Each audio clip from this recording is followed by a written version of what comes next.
Hello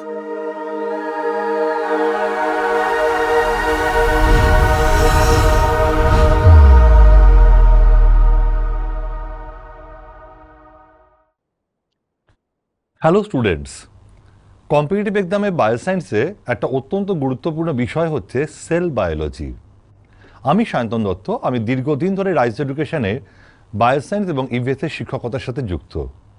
তাই আজকে আমি তোমাদেরকে সেল বায়োলজির একটা অত্যন্ত গুরুত্বপূর্ণ জায়গাকে ফোকাস করার চেষ্টা করব, that is the cell organelles. বিভিন্ন রকম সেল অর্গানেলস থেকে, ডাবল মেমব্রেন বা সিঙ্গেল মেমব্রেন সেল অর্গানেলস থেকে কম্পিটিটিভ এক্সামে ঠিক কেমন ধরনের প্রশ্ন হতে পারে সেটা নিয়ে আজ আমরা আলোচনা করব। তো চলো আমরা দেরি না করে আলোচনার মধ্যে সরাসরি চলে যাই। আমরা আলোচনা করতে চাই সেল অর্গানেলস, অর্থাৎ কোষ অঙ্গাণু। কোষের সাইটোপ্লাজমের মধ্যে যে সমস্ত লিভিং কম্পোনেন্ট থাকে তাদেরকে বলা হয় কোষ অঙ্গাণু বা সেল অর্গানেল। আমরা জানি সাইটোপ্লাজমের মধ্যে different type of cell organelles আছে, like double membrane cell organelle, like single membrane cell organelle and like non membranous cell organelle. তো আমরা দেখে নিচ্ছি যে ডাবল মেমব্রেন বা সিঙ্গেল মেমব্রেন এই সমস্ত সেল অর্গানেলস থেকে কী ধরনের প্রশ্ন আমরা পরীক্ষার মুখোমুখি হব, তার একটা আইডিয়া তোমাদের সাথে আমরা শেয়ার করব। দেখো, প্রথমে যেটা বলবো, double membrane bound cell organelle. এই ডাবল মেমব্রেন সেল অর্গানেলস কিন্তু বিভিন্ন রকমের হয়, যেমন নিউক্লিয়াস, প্লাস্টিড প্রভৃতি। প্রথমে যেটা বলবো নিউক্লিয়াস, একে বলা হয় brain of the cell. Okay, made up of the নিউক্লিয়াসের মধ্যে আমরা জানি ইউক্যারিওটিক সেলের মধ্যে রয়েছে ট্রু ক্যারিয়ন, প্রকৃত নিউক্লিয়াস, তাকে বলা হয় ট্রু ক্যারিয়ন। তাই এর নাম হচ্ছে ইউক্যারিওটিক সেল, কারণ eu means true, karyon means nucleus. So the cell which possess true nucleus, that is called eukaryotic cell. আমরা বলতে চাইছি যে একটা প্রকৃত নিউক্লিয়াসের মধ্যে চারটে পার্ট থাকে, যথা নিউক্লিয় পর্দা বা nuclear membrane, nucleoplasm, nuclear reticulum and nucleolus. দেখো আমরা পিকচারের মধ্যে দেখতে পাচ্ছি, দ্যাট ইজ দ্য নিউক্লিওলাস, এই গোল বলের মতন পার্টটা দেখতে পাচ্ছি, জেলির মতো নিউক্লিওপ্লাজম, নিউক্লিয়ার এনভেলপ বা নিউক্লিয় পর্দা দেখতে পাচ্ছি, এবং দেখতে পাচ্ছি এর ভেতরে অসংখ্য ক্রোমোজোম জড়িয়ে পেঁচিয়ে তৈরি করেছে ক্রোমাটিন জালিকা বা নিউক্লিয় জালিকা। নিউক্লিয়াসের কাজ কি? Carries the genetic material like DNA, অর্থাৎ বংশগতির ধারকবাহক ডিএনএ নিউক্লিয়াস বহন করছে। Regulate the cellular function by genes on DNA, অর্থাৎ নিউক্লিয়াস তার মধ্যস্থ ডিএনএর সাহায্যেই কোষের যাবতীয় গুরুত্বপূর্ণ কার্য সম্পাদন করছে, তাই তার নাম হচ্ছে কোষের মস্তিষ্ক বা ব্রেইন অফ দ্য সেল। নিউক্লিয়াসের মধ্যে যেটা নিউক্লিওলাস রয়েছে, এই যে গ্র্যানুলার পার্টটা দেখতে পাচ্ছ নিউক্লিওলাস, এটা একটা অত্যন্ত গুরুত্বপূর্ণ genetic substance, ribosomal RNA synthesis করতে বা তৈরি করতে সাহায্য করছে। তাহলে আবারও জানতে পারলাম আমরা এখানে শর্ট কোশ্চেন কী হতে পারে। Who is known as brain of the cell? That is the nucleus. A complete nucleus has four important parts, that is the nuclear membrane, nucleolus, nucleoplasm and nuclear reticulum. Why nucleus is called brain of the cell? Because nucleus control all the cellular activities by help of the DNA. তাই জন্য আমরা বলি কোষের মস্তিষ্ক। ঠিক আছে, ribosomal RNA, this is synthesise from the nucleolus of nucleus. এই ধরনের শর্ট কোশ্চেনগুলো আমরা ফেস করব। তাহলে এখানে বুলেট করে করে যে পয়েন্টগুলো দেখতে পাচ্ছ, এই প্রতিটা পয়েন্ট কিন্তু শর্ট কোশ্চেনের এক্সাম্পল, অর্থাৎ নিউক্লিয়াস থেকে যা যা শর্ট কোশ্চেন হতে পারে তার একটা আইডিয়া আমরা এই স্লাইডে তোমাদের সাথে শেয়ার করলাম। নিউক্লিয়াস ছাড়াও আমরা দেখতে পাচ্ছি double membrane bound cell organelle কিন্তু আরও আছে, যে ডাবল মেমব্রেন বাউন্ড সেল অর্গানেলকে আমরা বলে থাকি প্লাস্টিড, নিউক্লিয়ার, মাইটোকন্ড্রিয়া প্রভৃতি। মাইটোকন্ড্রিয়া যাকে বলা হয় powerhouse of the sell.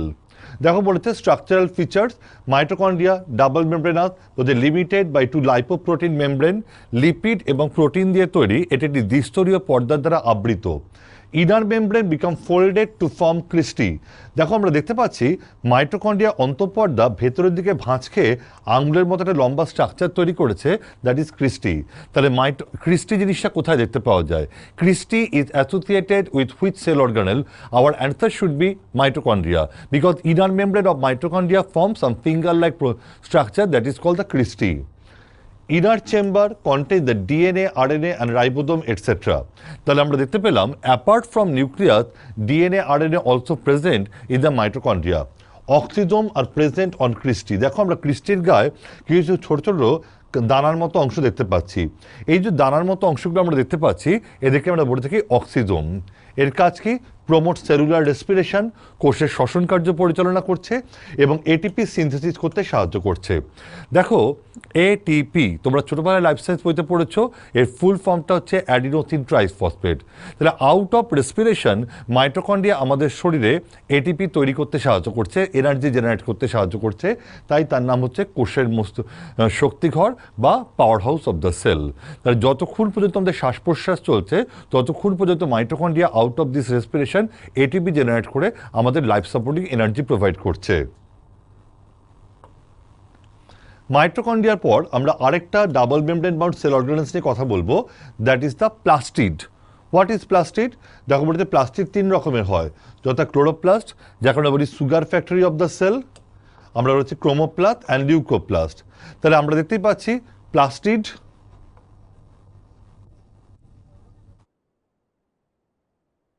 Plastid is classified into three types, that is the chromoplast, chloroplast and leucoplast. Okay? আমরা দেখতে পাচ্ছি এই যে লিউকোপ্লাস্ট যেটা বর্ণহীন প্লাস্টিড সেটা আবার তিনটে ভাগে বিভক্ত, অ্যামাইডোপ্লাস্ট, এলাইওপ্লাস্ট আর প্রোটিনিওপ্লাস্ট। তাহলে যে প্লাস্টিডের মধ্যে সবুজ রঙের ক্লোরোফিল রয়েছে, যে প্লাস্টিডের ভেতর সবুজ রঙের ক্লোরোফিল রয়েছে তাকে আমরা বলছি ক্লোরোপ্লাস্ট। এই ধরনের প্লাস্টিড কিন্তু ফটোসিনথেসিসের কাজে সাহায্য করে। তাই দেখো আমরা দেখতে পাচ্ছি ক্লোরোপ্লাস্টের ফাংশন বলা হয়েছে ক্লোরোপ্লাস্ট প্রমোট দ্য ফটোসিনথেসিস। এটা ক্লোরোপ্লাস্টের আরেকটা নাম sugar factory of the cell, কোষের শর্করা তৈরি কারখানা। সবুজ ব্যতীত অন্যান্য রঙিন রঞ্জক যে প্লাস্টিডের মধ্যে উপস্থিত তাকে আমরা বলছি ক্রোমোপ্লাস্ট। ক্রোমোপ্লাস্টের কাজ হচ্ছে ফল বা ফুলের রং তৈরিতে সাহায্য করা। দেখো বলছে conferring the colour of the flower and fruit etcetera by chromoplast. এবং বর্ণহীন যে প্লাস্টিড তাকে আমরা বলি লিউকোপ্লাস্ট, এর কাজ হচ্ছে স্টোরেজ ফুড ফর ফিউচার, অর্থাৎ লিউকোপ্লাস্ট ভবিষ্যতের জন্য খাদ্য সঞ্চয় করে। বিশেষ করে যে সমস্ত লিউকোপ্লাস্ট স্টার্চ বা শ্বেতসার সঞ্চয় করছে তাকে আমরা বলছি অ্যামাইলোপ্লাস্ট। যে সমস্ত লিউকোপ্লাস্টকে আমরা দেখতে পাচ্ছি ভবিষ্যতের জন্য লিপিড বা ফ্যাট সঞ্চয় করে রাখছে তাকে আমরা বলছি এলাইওপ্লাস্ট। আর যে সমস্ত লিউকোপ্লাস্টকে দেখতে পাচ্ছি ভবিষ্যতের জন্য প্রোটিনকে সঞ্চয় করছে তাকে হচ্ছে প্রোটিনিওপ্লাস্ট। তাহলে অ্যামাইডোপ্লাস্ট মানে কি, এলাইওপ্লাস্ট মানে কি, প্রোটিনিওপ্লাস্ট বা অ্যালিউরান প্লাস্ট মানে কি, এটা আমাদের কাছে শর্ট কোশ্চেন হতে পারে। যেমন এখানে একটা আমরা পয়েন্ট দেখতে পাচ্ছি, starch is stored in amyloplast. সেভাবে প্রশ্ন আসতে পারে protein is stored in, our answer should be proteinoplast or aleurone plast. Lipid or fat is stored in, আমরা বলবো এলাইওপ্লাস্ট। একটা জিনিস তোমরা জানবে, apart from nucleus DNA is also present in both mitochondria and chloroplast. So mitochondria and chloroplast is known as a cell within a cell.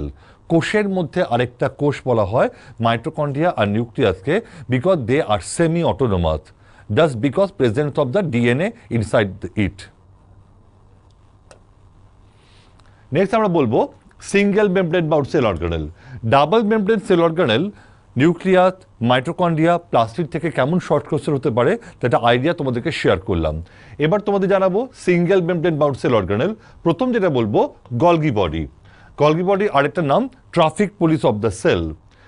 দেখো Golgi body তৈরি plant সেলও Golgi body দেখতে পাওয়া যায়, তবে প্ল্যান্ট সেলে কিন্তু এর একটা অন্য নামে পরিচয় রয়েছে। In plant cell this is termed as dictyosome. উদ্ভিদ কোষে গলগি বডির নাম হচ্ছে ডিকটিওজোম। প্রাণী কোষে যে কোষাঙ্গাণুকে গলগি বডি নামে আমরা চিনি, উদ্ভিদ কোষে তার নাম ডিকটিওজোম। গলগি বডি কিন্তু তৈরি হয় তিনটে সিম্পল স্ট্রাকচারের সমন্বয়। এই সিম্পল স্ট্রাকচারগুলো কী কী? দেখো আমরা একটা গ্র্যানুলার পার্ট দেখতে পাচ্ছি, that is called the cisternae. আমরা দেখো দেখতে পাচ্ছি এর মধ্যে কিছু সেক্রেটারি ভেসিকেল রয়েছে, কিছু ক্ষরণকারী কিছু থলির মতো অংশ রয়েছে, সিস্টার্নি ভেসিকেল, আর এর মধ্যে আমরা দেখতে পাচ্ছি কিছু লুমেন বা ভ্যাকুয়াল রয়েছে। ঠিক আছে, এই সিস্টার্নি ভেসিকেল বা লুমেন বা ভ্যাকুয়াল নিয়ে গলগি বডি তৈরি হয় বলে এর আরেকটা নাম হচ্ছে গলগি কমপ্লেক্স।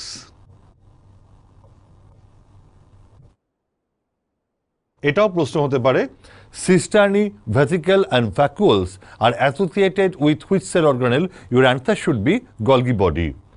এর কাজ কি? সিক্রেশন ইন দ্য সেল, কোষের ক্ষরণ কার্যে সাহায্য করে।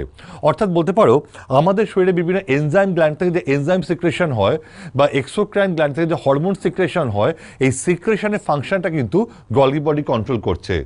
আর এছাড়াও গলগি বডি থেকে আমরা দেখতে পাচ্ছি আরও কিছু single membrane bound cell organelle, lysosome, peroxisome এবং পুরুষের শরীরে শুক্রাণুর মস্তক অ্যাক্রোজোম অফ স্পার্ম তৈরি হচ্ছে। ঠিক আছে, এই যে acrosome of sperm formed from Golgi body, এই কোশ্চেনটা যেমন তোমার কাছে সেল বায়োলজির প্রশ্ন হিসেবে আসতে পারে, আবার রিপ্রোডাকশন চ্যাপ্টারের প্রশ্ন হিসেবে আসতে পারে। শুক্রাণুর যে মস্তক বা ক্যাপ, তার নাম অ্যাক্রোজোম, এটা কোন কোষাঙ্গাণু থেকে তৈরি হয়? তাহলে এই প্রশ্নটা কিন্তু দুটো চ্যাপ্টারের প্রশ্ন হিসেবে তোমার কাছে আসতে পারে। একটা জিনিস তোমাদের বলছি, গলগি বডির কাজ হচ্ছে সিক্রেশনে হেল্প করা। That's why Golgi body most abundantly found in our pancreatic cell. কারণ আমাদের প্যানক্রিয়াস হচ্ছে একটা মিক্সড গ্ল্যান্ড, যেখানে হরমোন আর এনজাইম দুটোই সিক্রেশন হয়। এর একটা এন্ডোক্রাইন প্রপার্টিও আছে, এক্সোক্রাইন প্রপার্টিও আছে। তাই এই প্রশ্নটা তোমরা জেনে রাখবে, Golgi body is most abundantly found in pancreatic cell.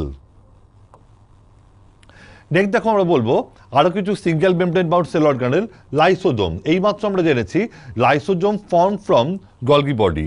Lysosome নামের কোষাঙ্গাণু গলগি বডি থেকে তৈরি হয় বলে একটু আগে আমরা জেনেছি। দেখো বলা হচ্ছে লাইসোজোম কন্টেইন আ হাইড্রোলাইটিক এনজাইম। প্রথমে বলে দিই, লাইসোজোমকে আবিষ্কার করেছেন যে সায়েন্টিস্ট, তার নাম জেনে রাখো, সি.ডি. ডিউভ। এই সায়েন্টিস্টের নামটা অনেক সময় পরীক্ষায় জিজ্ঞেস করে। Lysosome was discovered by the sac like structure lysosome discovered by C D. Duve. এর কাজ কি না, প্রমোট ইন্ট্রাসেলুলার ডাইজেশন, এটা কোষের আন্তঃকোষীয় পরিপাক্রিয়াকে নিয়ন্ত্রণ করে। এবং এর আরও একটা নাম হচ্ছে আত্মঘাতী থলি বা সুইসাইডাল ব্যাগ।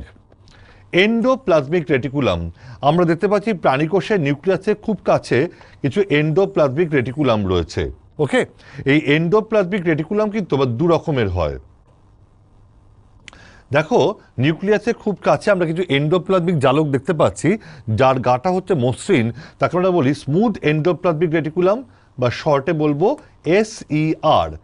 আর কিছু এন্ডোপ্লাজমিক রেটিকুলাম রয়েছে নিউক্লিয়াসের কাছে, যার গায়ে আমরা দানার মতো রাইবোসোম আটকে থাকতে দেখছি, তার নাম হচ্ছে রাফ এন্ডোপ্লাজমিক রেটিকুলাম বা RER।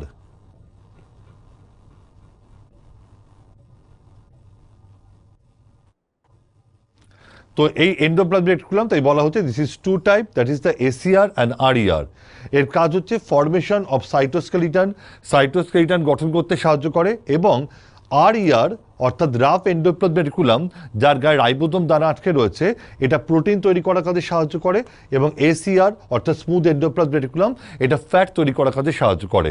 তাহলে ওভারঅল এন্ডোপ্লাজমিক রেটিকুলাম এর কী কাজ বা RER এর ফাংশন কি বা SER এর ফাংশন কি, এটা কিন্তু আমার কাছে গুরুত্বপূর্ণ শর্ট কোশ্চেন।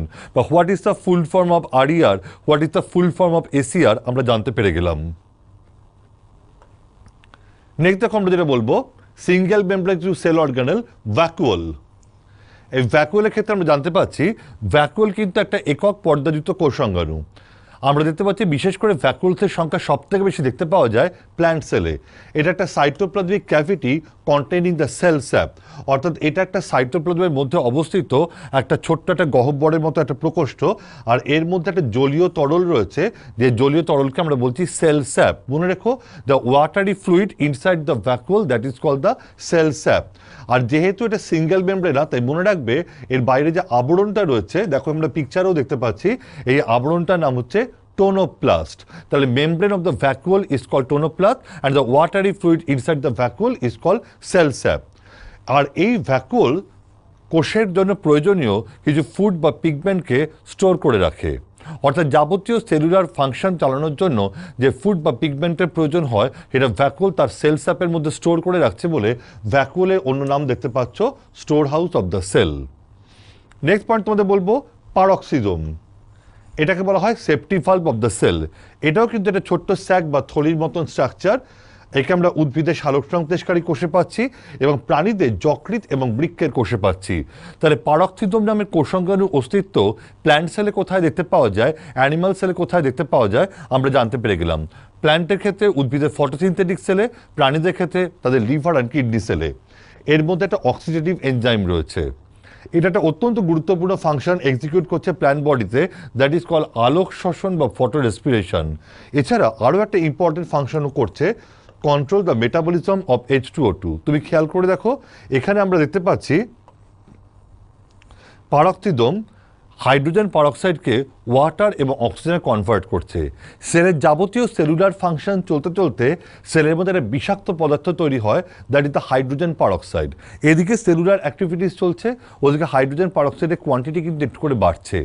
এতে কিন্তু সেলটা ওই বিষাক্ত পদার্থের জন্য ড্যামেজ হতে পারতো, কিন্তু সেটা হয় না, বিকজ পারঅক্সিজম ওর মধ্যেকার অক্সিডেটিভ এনজাইমের সাহায্যে ও H2O2 কে ভেঙে ফেলে H2O আর O2-তে। তাই সেলটা বিষাক্ত পদার্থের বিষক্রিয়ার হাত থেকে সার্ভাইভ করে যাচ্ছে just because of peroxisome. That's why it is known as the safety valve of the cell. Okay, তো